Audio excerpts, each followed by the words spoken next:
Magandang araw sa lahat. Ayan, nandito kami ngayon nagwa-walking sa area malapit sa amin. Walking distance lang ito. Ayan, samahan niyo kami mag-walking. Ayan, makikita niyo diyan yung may man-made lagoon sa bandang kaliwa. Diyan yung nakaraang kong upload, diyan yun. So this time, dito naman kami sa bandang taas. Ayan, dito kami magwa-walking para maaliwanag, malawak ang makikita. Ayan. Oo, wala namang nagwo-walking masyado ngayon kasi, weekdays kaya ayan. Pero allowed naman mag-walking dito ang mga neighbors o kahit sino allowed mag-walking dito basta 'wag magtatapon ng dumi. Ito ay hindi pa fully developed na subdivision, malapit ito dito sa amin. Actually, extension lang 'to ng kanilang subdivision. Yung pinaka-ano nila diyan, main na subdivision nila bandang kanan. Punong-puno na ng ano, ng mga bahay kaya nag-extend sila dito banda. Pero itong ano na 'to, extension na 'to, may maganda 'tong ambience, maganda ang ano dito, ang view. Kaya kung kayo ay planong bumili ng lupa, mas maganda rito, I suggest dito kayo kumuha. Pero karamihan dito sa lot na 'to is may mga may-ari na talaga, hindi pa lang napapagawa. Kagaya niyan may man-made lagoon diyan, napakalawak, 'di ba? Ayan, natatanaw niyo yung kanilang clubhouse, yan ang kanilang clubhouse. Ang lawak ng mga kalsada dito, bali 2 kasyang sasakyan. Ayan, oh. Tapos may mga naka-ready na rin ang kanilang mga tubig at ang kuryente. Ayan, yun ang man-made lagoon, oh. Ayan. Ayan, oh, 'di ba may mga halaman pa sa gilid. Ayan, napakalawak po ng area na 'to. Ayan ang kanilang clubhouse. Sa pinakagitna. Maganda rin ang seguridad ng ano, kanilang subdivision paano ang kanilang ano, seguridad mahigpit. Pero hinahayaan naman kami na mag-walking basta 'wag lang magkakalat. Ayan. Nung pandemic time dinevelop 'to, inopen 'to, pero hindi pa siya gano'n. Ayan, may nasalubong kami, hindi ko na kinunan. Ayan, ito ay panibagong ano 'yan, para 'tong basketball court. Ayun, nandiyan sa banda. Tapos sa basketball court sa gilid merong mga parking, ang lawak ng parking. Yung clubhouse sa likod dun may swimming pool. Ayan, oh, ayan siya. Lawak na. Sa kabilang part na kami nito, pinas forward ko lang siya kasi baka mainip kayo. Ayan, may mga aso. Aso yan ng ano, mga caretaker. Ayan, nakita niyo bandang kaliwa yan yung man-made lagoon na in-upload ko nung nakaraan, yung may tower. Doon naman siya, oh. Ayan.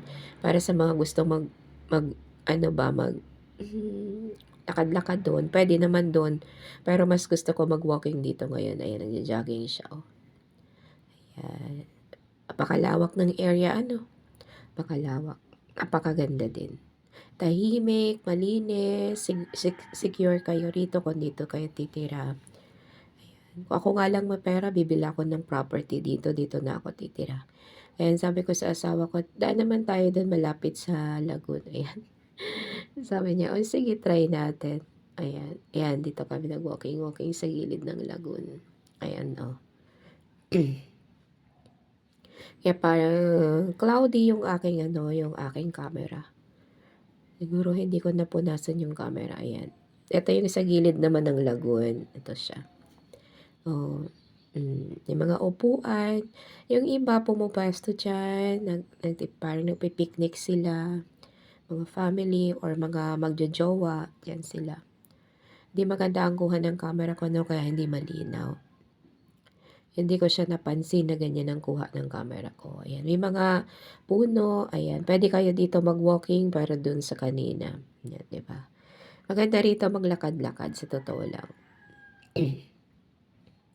Kasi nakaka-fresh ng utak. Alam mo yung pagka-stress na stress ka na sa araw-araw.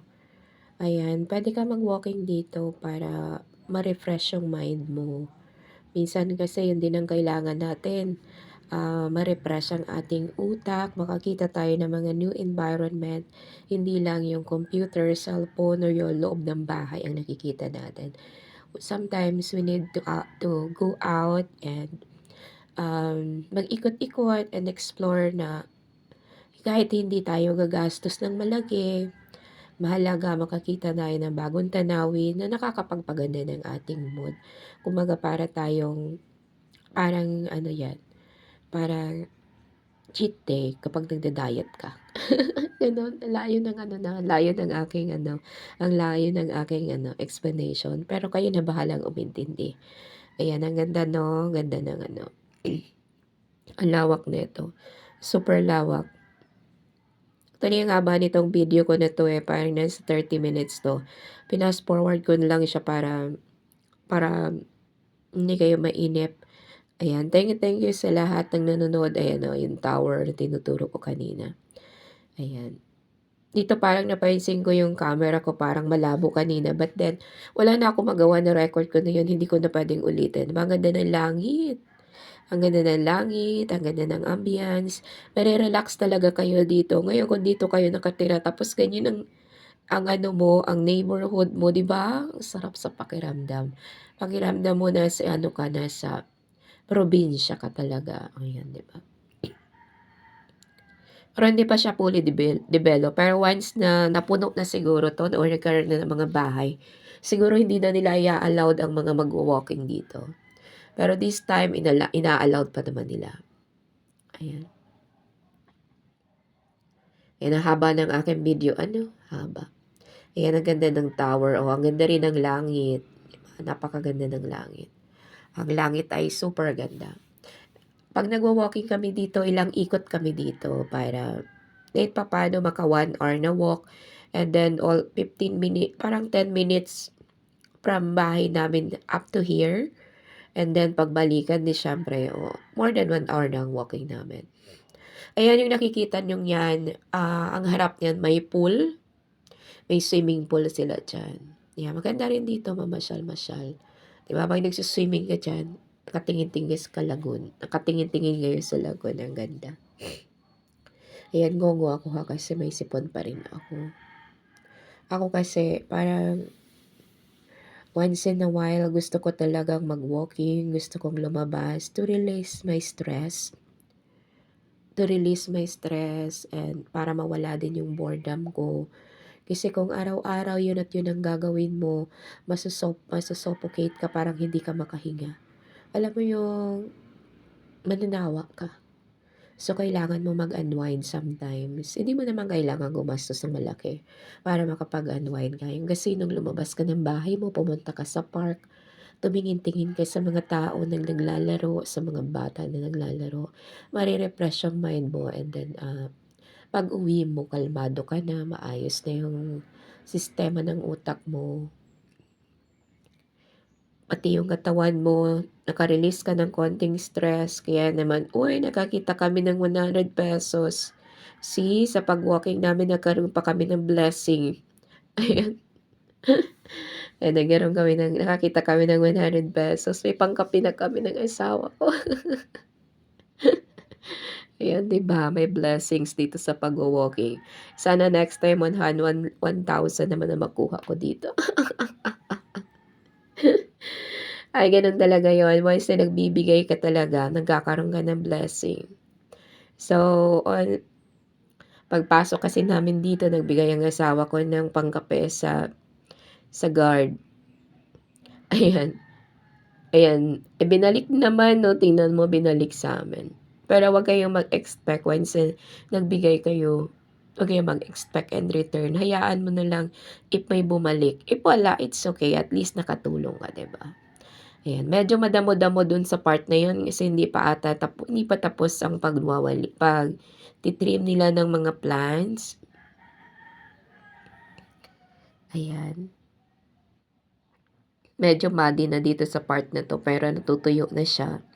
Pero siguro nung umuulan to, madulas dito banda. Tagal na rin kasi nito, parang 3 years na din. 3 years na din yung ginawa. Diba? Abay, may mga puno sa side. Ayan, Maganda, nakaka-refresh ng utak, and then sa gabi may mga lightning naman dito, kaya maliwanag. Pero hindi ko pa nasubukan dito pumunta ng gabi, tsaka hindi na allowed 'yun. May time lang kasi ang pagpasok dito, pinapayagan nila kami ritong pumasok sa oras na umaga. Ayan, balik uli kami dito, 'di ba? Oh, andito na uli kami, ikot-ikot lang. Ayan, thank you so much for watching. Bye-bye, God bless.